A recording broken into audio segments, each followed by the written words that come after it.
ఓం శాంతి. ఈరోజు Murali date 28 October 2025. బాబా చెప్తున్నారు, మధురమైన పిల్లలు, మీరు సంగం యుగంలో సేవ చేసి మహిమా యోగ్యులుగా అవ్వాలి. తర్వాత మళ్ళీ భవిష్యత్తులో పురుషోత్తములుగా తయారైనప్పుడు మీరు పూజకు అర్హులుగా అవుతారు. ప్రశ్న: ఏ వ్యాధి వేర్లు సహితంగా సమాప్తమైతే తండ్రి హృదయాన్ని అద్రోహిస్తారు? జవాబు: 1. దేహాభిమానం అనే వ్యాధి. దీని కారణంగానే అందరూ వికారాలకు వశమై మహారోగులుగా అయ్యారు. ఈ దేహాభిమానం సమాప్తమైతే తండ్రి హృదయాన్ని అద్రోహిస్తారు. 2. హృదయం పైకి ఎక్కాలి అంటే విశాల బుద్ధి కలవారికాయి జ్ఞానచిత్పై కూర్చోండి. ఆత్మీక సేవలో మగ్నమవ్వండి. మురళిని వినిపించడంతో పాటు తండ్రిని బాగా స్మృతి చేయండి. ఓం శాంతి. మధురాతి మధురమైన ఆత్మీక పిల్లలు పాట విన్నారు. ఆత్మీక తండ్రి ఈ సాధారణ పాత శరీరంలో నోటి ద్వారా అంటున్నారు, నేను పాత శరీరంలో పాత రాజధానిలో రావాల్సి వచ్చింది. ఇప్పుడిది రావణుని రాజధాని. శరీరం కూడా పరాయిది. ఎందుకంటే ఈ శరీరంలో ముందే ఒక ఆత్మ ఉంది. నేను పరాయి శరీరంలో ప్రవేశించాను. నా శరీరం అయితే దానికి పేరు ఉండేది. నా పేరు ఎప్పుడు మారదు. నన్ను శివ్ బాబా అని అంటారు. పిల్లలు ప్రతిరోజు పాట వింటారు. నవయుగము అనగా నూతన ప్రపంచం, సత్యుగం. ఇప్పుడు మేల్కోండి అని ఎవరికి చెప్తున్నారు? ఆత్మలకు. ఎందుకంటే ఆత్మలు గాఢ అంధకారంలో నిద్రిస్తున్నారు. జ్ఞానం కొంచెం కూడా లేదు. తండ్రి ఎవరో కూడా తెలియదు. ఇప్పుడు ఆ తండ్రి మేల్కొల్పేందుకు వచ్చారు. ఇప్పుడు మీరు అనంతమైన తండ్రిని తెలుసుకున్నారు. వారి ద్వారా బేహద్ సుఖం నూతన యుగంలో లభిస్తుంది. సత్యుగాన్ని నూతన యుగమని, కల్యుగాన్ని పాత యుగమని అంటారు. విద్వాంసులు, పండితులు మొదలైన వారెవ్వరికీ ఈ విషయం తెలియదు. నూతన యుగము పాతదిగా ఎలా అవుతుందని ఎవరిని అడిగినా వారు తెలపలేరు. ఇది లక్షల సంవత్సరాల నాటిదని చెప్తారు. ఇప్పుడు మనం నూతన యుగం నుండి పాత యుగంలోకి ఎలా వచ్చామో, అనగా స్వర్గవాసుల నుండి నరకవాసులుగా ఎలా అయ్యామో మీకు తెలుసు. మానవులకి ఇది ఏమాత్రం తెలియదు. ఎవరిని పూజిస్తున్నారో వారి జీవిత చరిత్రలు కూడా తెలియదు. ఉదాహరణకి జగదాంబాను పూజిస్తారు, కానీ ఆ అంబ ఎవరో తెలియదు. వాస్తవానికి అంబా అని మాతలను అంటారు, కానీ పూజ ఒకరికే జరగాలి. శివబాబాకు కూడా ఒకే అవ్యభిచారి జ్ఞాపక చిహ్నం ఉంది. అంబ కూడా ఒకరే, కానీ జగదాంబ గురించి తెలియదు. ఈమె జగత్కు తల్లి. లక్ష్మి జగత్కు మహారాణి. జగదాంబ ఎవరో, జగత్ మహారాణి ఎవరో మీకు తెలుసు. ఈ విషయాలు ఇతరులెవ్వరికీ తెలియదు. లక్ష్మిని దేవి అని, జగదాంబాను బ్రాహ్మణి అని అంటారు. బ్రాహ్మణీలు సంగం యుగంలోనే ఉంటారు. ఈ సంగం యుగం గురించి ఎవరికీ తెలియదు. ప్రజాపిత బ్రహ్మ ద్వారా నూతన పురుషోత్తమ సృష్టి రచింపబడుతుంది. పురుషోత్తములు మీకు అక్కడ కనిపిస్తారు. ఈ సమయంలో బ్రాహ్మణులైన మీరు గాయన యోగ్యులుగా ఉన్నారు, సేవ చేస్తున్నారు. తర్వాత మీరు పూజకు అర్హులుగా అవుతారు. బ్రహ్మకు ఇన్ని భుజాలు చూపిస్తారు, అయితే అంబకు ఎందుకు చూపించరు? అందరూ ఆమెకు కూడా పిల్లలే కదా. తల్లిదండ్రులే ప్రజాపితగా అవుతారు. పిల్లలను ప్రజాపిత అని అనరు. లక్ష్మీనారాయణను సత్యుగంలో ఎప్పుడు జగత్పిత, జగన్మాత అని అనరు. ప్రజాపిత పేరు ప్రసిద్ధి చెందింది. అజ్మీర్లో ప్రజాపిత బ్రహ్మ మందిరంలోకి వెళ్తే బాబా అని అంటారు. ఎందుకంటే ఆయన ప్రజాపిత, హద్దు తండ్రి పిల్లలకు జన్మనిస్తారు. కావున ఆయన హద్దు ప్రజాపిత, ఇతను బేహద్ ప్రజాపిత.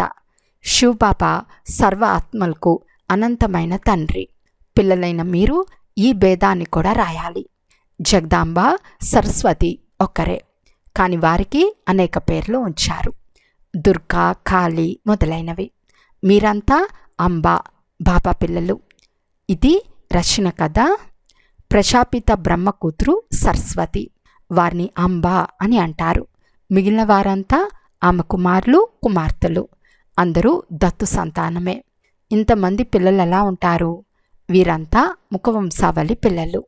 నోటి ద్వారా స్త్రీని రచించారు కావున వారు రచయిత. ఈమె నస్రీ అని అంటారు. నేను ఈమె ద్వారా పిల్లలకు జన్మనిచ్చానని అంటారు. ఇదంతా దత్తత వంటిది. అలాగే ఇది ఈశ్వరుని నోటి ద్వారా రచన. మీరంతా ఆత్మలు, ముందే ఉన్నారు. ఆత్మలను దత్తత తీసుకోరు. తండ్రి అంటున్నారు, ఆత్మలైన మీరంతా సదా నా పిల్లలే. నేను వచ్చి ప్రజాపిత బ్రహ్మ ద్వారా పిల్లలను దత్తత తీసుకుంటాను. బాబా ఆత్మలను దత్తత తీసుకోరు, కుమార్తెలను దత్తత తీసుకుంటారు. ఇవన్నీ సూక్ష్మంగా అర్థం చేసుకోవలసిన విషయాలు. ఈ విషయాలను అర్థం చేసుకుంటే మీరు లక్ష్మీనారాయణులుగా అవుతారు. ఈ లక్ష్మీనారాయణులు ఎలా తయారయ్యారో మేము మీకు తెలుపుతాము. ఈ విశ్వానికి యజమానులుగా అయ్యేందుకు వారు ఎటువంటి కర్మలు చేశారు? ఈ ప్రశ్నలు మీరు ప్రదర్శిని మొదలైన వాటిలో కూడా అడగవచ్చు. వీరు స్వర్గ రాజధాని ఎలా తీసుకున్నారో మీకు తెలుసు. మీలో కూడా అందరూ యథార్థంగా అర్థం చేయించలేరు. దైవీ గుణాలు ఎవరిలో ఉంటాయో, ఈ ఆత్మిక సేవలో ఎవరైతే మగ్నమై ఉంటారో వారు మాత్రమే అర్థం చేయించగలరు. మిగిలిన వారు మాయ రోగంలో చిక్కుకుని ఉంటారు. అనేక రకాలైన రోగాలున్నాయి. దేహాభిమానం కూడా ఒక రోగమే. ఈ వికారాలే మిమ్మల్ని రోగులుగా చేసేసాయి. తండ్రి అంటున్నారు, నేను మిమ్మల్ని పవిత్ర దేవతలుగా చేస్తాను. మీరు సర్వగుణ సంపన్నులుగా పవిత్రులుగా ఉండేవారు. ఇప్పుడు పతితులైపోయారు. ఆ అనంతమైన తండ్రి ఇలా అంటున్నారు, ఇది నిందించటం కాదు, ఇది అర్థం చేయించటం. భారతవాసులకు అనంతమైన తండ్రి చెప్తున్నారు, నేను భారతదేశంలో వస్తాను. భారతదేశ మహిమ చాలా గొప్పది. ఇక్కడికి వచ్చి నరకాన్ని స్వర్గంగా చేస్తాను. అందరికీ శాంతినిస్తారు. కనుక అటువంటి తండ్రి మహిమ కూడా అపారమైనది, అంతం లేనిది. జగదాంబ గురించి, వారి మహిమ గురించి ఎవరికీ తెలియదు. ఇది జగదాంబ చరిత్ర, ఇది లక్ష్మీ చరిత్ర అని తేడాను కూడా మీరు అర్థం చేయించవచ్చు. ఆ జగదాంబానే తర్వాత లక్ష్మిగా అవుతుంది. లక్ష్మి 84 జన్మల తర్వాత జగదాంబగా అవుతుంది. చిత్రాలు వేరువేరుగా ఉంచాలి. లక్ష్మికి కలసం లభించినట్లుగా చూపుతారు. కానీ సంగం యుగంలో లక్ష్మి ఎక్కడి నుండి వస్తుంది? ఆమె సత్యుగంలో వస్తుంది. ఈ విషయాలన్నీ తండ్రి అర్థం చేయిస్తున్నారు. చిత్రాలు తయారు చేసేందుకు నిమిత్తులైన వారు విచారసాగర మంత్రం చేయాలి. అప్పుడు ఇతరులకు అర్థం చేయించడం సులభమవుతుంది. బుద్ధి ఇంత విశాలమైనప్పుడు బాబా హృదయాన్ని అధిరోహిస్తారు. ఎప్పుడైతే బాబాను చాలా బాగా స్మృతి చేసి జ్ఞానచిత్తుపై కూర్చుంటారో అప్పుడు హృదయ సింహాసనంపై అధిరోహిస్తారు. అంతేకాని మురళి చాలా బాగా చెప్పినంత మాత్రాన హృదయాన్ని అధిరోహించరు. అలా జరగదు. దేహాభిమానం సమాప్తమైనప్పుడు నెంబర్వార్ పురుషార్థానుసారం చివర్లో హృదయాన్ని అధిరోహిస్తారు. తండ్రి అర్థం చేయిస్తున్నారు, బ్రహ్మజ్ఞానులు బ్రహ్మతత్వంలో లీనమయ్యేందుకు శ్రమిస్తారు. కానీ అలా ఎవ్వరూ లీనమవ్వలేరు. కానీ శ్రమించి ఉత్తమ పదవి పొందుతారు. వారు ప్లాటినంతో తులాభారం జరిపించుకునే అంత మహాత్ములుగా అవుతారు. ఎందుకంటే బ్రహ్మతత్వంలో లీనమయ్యేందుకు శ్రమ చేస్తారు కదా. అందువలన శ్రమకు ఫలితం లభిస్తుంది. కానీ ముక్తి, జీవన్ముక్తి లభించదు. ఈ పాత ప్రపంచం పోనే పోతుందని పిల్లలైన మీకు తెలుసు. ఎన్నో బాంబులు తయారు చేశారు, ఊరికే ఉంచుకునేందుకు కాదు కదా. పాత ప్రపంచం వినాశనం అయ్యేందుకు ఈ బాంబులు పనికి వస్తాయని మీకు తెలుసు. అనేక విధాలైన బాంబులున్నాయి. తండ్రి జ్ఞాన యోగాలను నేర్పిస్తారు. తర్వాత రాజరాజేశ్వరులుగా డబల్ కిరీటదారులైన దేవీ దేవతలుగా అవుతారు. ఉన్నత పదవి ఏది? బ్రాహ్మణులు, సిక వంటివారు అందరికంటే పైన ఉన్నారు. ఇప్పుడు పిల్లలైన మిమ్మల్ని పతితుల నుండి పావనంగా చేసేందుకు తండ్రి వచ్చారు. తర్వాత మీరు కూడా పతిత పావనులుగా అవుతారు. ఈ నష ఉందా? మనం అందరినీ పావనంగా చేసి రాజరాజేశ్వరీలుగా చేస్తున్నామా? నష ఉంటే చాలా సంతోషంగా ఉండాలి. మీ హృదయంతో ప్రశ్నించుకోండి, మేము ఎంతమందిని మా సమానంగా చేస్తున్నాము? ప్రజాపిత బ్రహ్మ, జగదాంబ ఇరువురు ఒకే విధమైన పని చేస్తున్నారు.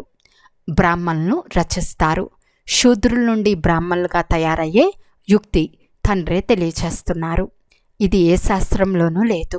ఇది గీతాయుగం. మహాభారత యుద్ధం కూడా జరిగింది.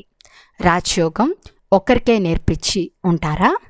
మానవుల బుద్ధిలో అర్జునుడు, కృష్ణుడు మాత్రమే ఉన్నారు. ఇక్కడ అనేక మంది చదువుతున్నారు. ఎంత సాధారణంగా కూర్చుని ఉన్నారో చూడండి. చిన్నపిల్లలు అల్ఫ్ మరియు బే అక్షరాలు నేర్చుకుంటారు కదా. అంటే తండ్రి మరియు వారసత్వం అక్షరాలను నేర్చుకుంటారు కదా. మీరు కూడా అల్ఫ్ బే గురించి చదివిస్తున్నారా? అల్ఫ్ అనగా తండ్రి, బే అనగా వారసత్వం. తండ్రి అంటున్నారు, నన్ను స్మృతి చేస్తే మీరు విశ్వానికి యజమానులుగా అవుతారు. ఎలాంటి అసురీ కర్మలు చేయరాదు. దైవీ గుణాలు ధారణ చేయాలి. నాలో ఏ అవగుణాలు లేవు కదా అని స్వయాన్ని పరిశీలించుకోవాలి. నిర్గుణుడినైనా నాలో ఏ గుణాలు లేవని పాడతారు. ఇప్పుడు నిర్గుణ ఆశ్రమం అని కూడా ఒకటి ఉంది, కానీ దానికి ఏ అర్థమూ లేదు. నిర్గుణము అనగా నాలో ఏ గుణము లేదు. ఇప్పుడు గుణవంతులుగా చేయటం తండ్రి కర్తవ్యం. తండ్రి బిరుదు గల టోపీని మీపై ఉంచుతున్నారు. తండ్రి ఎన్నో విషయాలను అర్థం చేయిస్తున్నారు, ఆదేశాలను కూడా ఇస్తున్నారు. జగదాంబ లక్ష్మికి గల భేదాలను తయారు చేయండి. బ్రహ్మ సరస్వతులు సంగం యుగంలోని వారు, లక్ష్మీనారాయణులు సత్యుగం వారు. ఈ చిత్రం అర్థం చేయించేందుకు ఉపయోగపడుతుంది. సరస్వతి బ్రహ్మకుమార్త మనుషుల నుండి దేవతలుగా అయ్యేందుకు చదువుతున్నారు. ఇప్పుడు మీరు బ్రాహ్మణులు. సత్యుగంలోని దేవతలు కూడా మనుషులే, కానీ వారిని దేవతలు అని అంటారు. వారిని మనుషులు అని అంటే అవమానపరిచినట్లు అవుతుంది. అందువలన వారిని దేవీ దేవతలు లేక భగవాన్ భగవతి అని అంటారు. రాజారాణులను భగవాన్ భగవతి అని అంటే ప్రజలను కూడా అలాగే అనాలి. అందువలన దేవీ దేవతలు అని అంటారు. త్రిమూర్తి చిత్రం కూడా ఉంది. సత్యుగంలో చాలా కొద్దిమంది మనుషులు మాత్రమే ఉంటారు. కలియుగంలో చాలామంది ఉన్నారు. దీన్ని ఎలా అర్థం చేయించాలి? సృష్టి చక్రం చిత్రం తప్పకుండా అవసరం. ప్రదర్శనలో ఎంతోమందిని పిలుస్తారు. కస్టమ్స్ కలెక్టర్ను ఇంకా ఎవరూ ఆహ్వానించలేదు. ఇటువంటి ఆలోచనలు చేస్తూ ఉండాలి. ఇందులో చాలా విశాల బుద్ధి అవసరం. తండ్రిపై గౌరవం ఉంచాలి. హుసేన్ గుర్రంను ఎంతో అలంకరిస్తారు. నడికట్టు చాలా చిన్నదిగా ఉంటుంది, గుర్రం చాలా పెద్దదిగా ఉంటుంది. ఆత్మ కూడా చాలా చిన్న బిందువు, దాని అలంకారం చాలా పెద్దది. ఇది అకాలమూర్తి సింహాసనం కదా. సర్వవ్యాపి మాట కూడా గీత నుండే తీసుకున్నారు. తండ్రి అంటున్నారు, నేను ఆత్మలకు రాజయోగం నేర్పిస్తాను. మరి సర్వవ్యాపి ఎలా అవుతాను? తండ్రి టీచర్ గురువు, సర్వవ్యాపిగా ఎలా అవుతారు? తండ్రి అంటున్నారు, నేను మీ తండ్రిని, అంతేకాక జ్ఞానసాగరుడును. మీరు బేహద్ చరిత్ర భూగోళం అర్థం చేసుకుంటే బేహద్ రాజ్యం లభిస్తుంది. దైవీ గుణాలు కూడా ధారణ చేయాలి. మాయ ఒక్కసారిగా ముక్కుతో పట్టుకుంటుంది. నడవడిక మురికిగా చేసుకున్న తర్వాత ఇలాంటి పొరపాటు జరిగిపోయిందని, అపవిత్రం అయిపోయామని రాస్తారు. ఇక్కడ పవిత్రతను నేర్పిస్తారు. ఎవరైనా క్రింద పడితే అందులో తండ్రి ఏం చేయగలరు? ఇంట్లో ఎవరైనా పిల్లలు మురికి పనులు చేస్తే, ముఖం నల్లగా చేసుకుంటే నీవు చనిపోతే మంచిదని తండ్రి అంటాడు. భలే బేహద్దు తండ్రికి డ్రామా గురించి తెలుసు. అయినా అనటమైతే తప్పకుండా అంటారు కదా. మీరు ఇతరులకు శిక్షనిచ్చి స్వయం మీరే క్రింద పడితే 1000 రెట్లు పాపమవుతుంది. మాయ చంపదెబ్బలు కొట్టిందని అంటారు. మాయ అంతగా గుస్సులు కొడుతుంది అంటే ఒక్కసారిగా బుద్ధిని మాయం చేసేస్తుంది. తండ్రి చెప్తూనే ఉంటారు, కనులు చాలా మోసం చేసేస్తాయి, అయినా ఎప్పుడూ ఎలాంటి వికర్మలు చేయరాదు.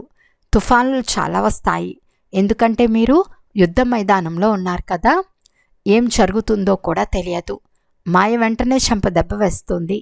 మీరిప్పుడు చాలా తెలివిగలవారిగా అవుతున్నారు. ఆత్మనే వివేకవంతంగా అవుతుంది. ఇప్పుడు తెలివిహీనంగా ఉన్న ఆత్మను తండ్రి జ్ఞానవంతంగా చేస్తున్నారు. దేహాభిమానం చాలా ఉంది. నేను ఆత్మనని భావించరు. తండ్రి ఆత్మలైన మనల్ని చదివిస్తున్నారు. నేను ఆత్మను చెవుల ద్వారా వింటున్నాను. తండ్రి చెప్తున్నారు, వికార సంబంధమైన విషయాలేవి ఈ చెవులతో వినకండి. తండ్రి మిమ్మల్ని విశ్వానికి యజమానులుగా చేస్తున్నారు. మరణ సమయంలో వారి బంధుమిత్రులు మొదలైన వారు కూడా భగవంతుని లేక గురువులను స్మృతి చేయమని చెప్తారు. దేహదారులను స్మృతి చేయటం నేర్పిస్తారు. నన్నొక్కరినే స్మృతి చేయమని తండ్రి చెప్తున్నారు. ఇది పిల్లలైన మీ బుద్ధిలో మాత్రమే ఉంది. నన్నొక్కరినే స్మృతి చేయండి అని తండ్రి ఆజ్ఞాపిస్తున్నారు. దేహదారులెవ్వరిని స్మృతి చేయరాదు. తల్లిదండ్రులు కూడా దేహదారులే కదా. నేను విచిత్రుణ్ణు, విదేహిని. ఇతనిలో కూర్చుని మీకు జ్ఞానం తెలిపిస్తున్నాను. మీరిప్పుడు జ్ఞానయోగాలు నేర్చుకుంటున్నారు. ఇప్పుడు జ్ఞానసాగరులైన తండ్రి ద్వారా రాజరాజేశ్వరులుగా అయ్యేందుకు మేము జ్ఞానం నేర్చుకుంటున్నామని మీరంటారు. జ్ఞానసాగరులు జ్ఞానాన్ని నేర్పిస్తారు. అంతేకాక రాజయోగాన్ని కూడా నేర్పిస్తారు. అచ్చా, మధురాతి మధురమైన అపురూపమైన పిల్లలకు మాతాపిత బాప్దాదాల ప్రియస్మృతులు మరియు గుడ్ మార్నింగ్. ఆత్మిక పిల్లలకు ఆత్మిక తండ్రి నమస్తే. ఆత్మిక తండ్రికి ఆత్మిక పిల్లల యొక్క ప్రియస్మృతులు మరియు నమస్తే నమస్తే నమస్తే. ధారణ కొరకు ముఖ్య సారము. ఫస్ట్ పాయింట్, తెలివిగల వారిగా అయ్యి మాయ తుఫానులతో ఎప్పుడూ ఓడిపోరాదు. కన్నులు మోసగిస్తాయి. అందువలన మిమ్మల్ని మీరు సంభాళించుకోవాలి. ఎలాంటి వికారీ మాటలు చెవులతో వినరాదు. సెకండ్ పాయింట్, మీ హృదయంతో ఇలా ప్రశ్నించుకోండి, మేము మా సమానంగా ఎంతమందిని తయారు చేశాము? మాస్టర్ పతిత పావన్లై అందరినీ పావనంగా తయారు చేయు సేవ చేస్తున్నామా? మాలో ఏ అవగుణము లేదు కదా. దైవీ గుణాలు ఎంతవరకు ధారణ చేశాము? ఈరోజు వరదానము. ప్రతి సంకల్పం లేక కర్మను శ్రేష్టం మరియు సఫలంగా చేసుకునే జ్ఞానస్వరూప్ భవ. ఎవరైతే జ్ఞానస్వరూపులుగా తెలివిగలవారిగా అయ్యి ఏ సంకల్పం లేక కర్మను చేస్తారో వారు సఫలతామూర్తులుగా అవుతారు. దీని స్మృతి చిహ్నమే భక్తి మార్గంలో ఏ పనినైనా ప్రారంభించే సమయంలో స్వస్తిక్ గుర్తును గీస్తారు లేక గణేశునికి నమస్కరిస్తారు. ఈ స్వస్తిక్ అనేది స్వాస్థితిలో స్థితమయ్యేందుకు మరియు గణేశుడు నాలెడ్జ్ఫుల్ స్థితికి సూచకాలు. పిల్లలైన మీరు ఎప్పుడైతే స్వయం నాలెడ్జ్ఫుల్గా అయ్యి ప్రతి సంకల్పం లేక కర్మ చేస్తారో అప్పుడు సహజంగా సఫలత అనుభవం అవుతుంది. స్లోగన్: బ్రాహ్మణ జీవితం యొక్క విశేషత ఖుషి. అందువలన ఖుషిని దానం చేస్తూ ఉండండి. అవ్యక్త సూచన: స్వయం మరియు సర్వుల పట్ల మనసా ద్వారా యోగం యొక్క శక్తులను ప్రయోగించండి. ఎలాగైతే ఏదైనా సైన్స్ సాధనాన్ని ఉపయోగించే ముందు లైట్ ఉందా లేదా అని చెక్ చేస్తారో అలా యోగం యొక్క శక్తుల యొక్క గుణాల యొక్క ప్రయోగం చేసే ముందు దానికి మూల ఆధారమైన ఆత్మిక శక్తి, పరమాత్మ శక్తి లేక లైట్ స్థితి ఉందా అని చెక్ చేసుకోండి. ఒకవేళ స్థితి మరియు స్వరూపం డబల్ లైట్గా ఉంటే ప్రయోగంలో సఫలతను సహజంగా పొందగలరు. అచ్చా, ఓం శాంతి.